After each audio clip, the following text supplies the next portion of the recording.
こんにちは。今日は猫の僕が質問に答えたいと思います。前の動画でなんで噛むのかって質問が多かったんですよ。僕もわからなくて考えてたんですよ。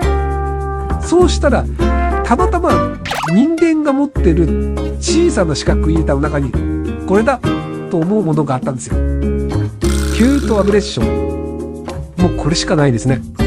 キュートアグレッションって可愛いものを見た時などに攻撃的な行動をとることみたいです。小学生の男の子と同じですね。僕も飼い主のこと大好きなんですよ。だから毎日カミカミしちゃうってことみたいです。皆さんの猫もきっと同じだと思うので喜んだ方がいいと思います。